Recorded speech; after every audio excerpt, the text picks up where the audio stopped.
What is up? I am back with another review for Citrus. We are now on episode 3. And so we start off with the episode back where we left off, where Yuzu finally realized her feelings for Mei. And so next thing that ends up happening is Yuzu finally decides, she's not gonna run away. She's gonna go things head on. And so she goes to the grandfather's office, the chairman's office. But then next thing you know, whenever she walks in, she ends up finding him like on the floor, like having like a heart attack or freaking I don't know. And so she takes him to the hospital, where Mei eventually meets up with them later on.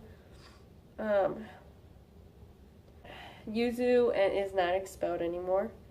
It's because the grandfather actually has a change of heart, and as a thank you for saving his life, basically. And so after all that ends up happening, Mei ends up going back home, and everything's kind of just going back to the way it was.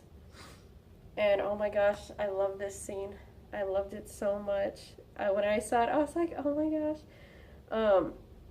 The scene with the teddy bear, okay, that is actually in the manga, but it's not like a part of the story. It's more like an extra chapter in the volumes. You know how whenever in each volume there's like at the very end there's like little extra short stories. Basically that's kind of one of these extra short stories. I mean, they changed it a bit, but with the whole teddy bear thing, it's kind of they did do that in the manga, so I loved it. It was so cute. Afterwards, Yuzu ends up buying a sisterly love Yuri manga, and she's just like reading it, signed like how is Mei supposed to address me and everything, and if she doesn't use Yuzu's first name. Yuzu's wondering why hasn't she called her by her first name. So, and it's so funny. Freaking Harumi's all like, I mean, you could always just, use these positions. Next thing you know, they're just like scissoring it. I'm just like, oh my gosh. Oh man.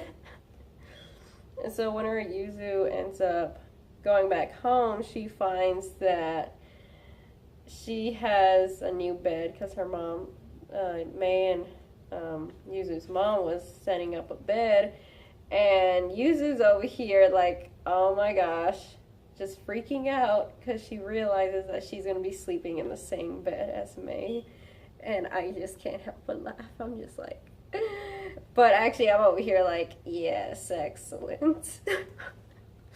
We end up finding out that in the end, Mei ends up telling Yuzu, saying, I have no interest in you, and I don't even want to get involved with you and everything. Which we all know is a total lie. Can we just say that? It's a total lie. Mei obviously has feelings for her. She feels something towards her, okay? She does care. And so, next day, at the end of the school day, Mei ends up finding the sisterly love Yuri manga in Yuzu's bag, which then Mei ends up calling Yuzu into like the chairman's office so they can talk, and Mei's just telling Yuzu like, what is this? What would their mom think of this and everything? And I'm just like, The next thing you know, the best scene, Yuzu just pushes Mei on the desk and just kisses her, and I'm just like, oh my gosh, because this is the first time we actually seen Yuzu make a move, okay, and I'm just like, ooh, yes. At the same time, it's so sad because it's like there's no going back. Yuzu says that there's no going back, and it's all because of Mei kissing her that first time, and that's basically it, and that's how basically the episode ends off. And this episode we did get more of the curly haired girl, which her name's Himeko. I'm just gonna tell you that. She's gonna play more of a role in the next few episodes. So we're gonna end up finding out what her relationship is with May and all this other stuff. So yeah, this is just something I want to point out. Okay, the opening, it changed. I don't know if you noticed. A new little clip was put into the opening, and when I saw it, I screamed. I was like, oh my gosh, because as a manga reader, I know who those two are, but it's weird because that's not going to happen till like later, like probably the last couple of episodes in the series, because that arc isn't going to happen for a while now.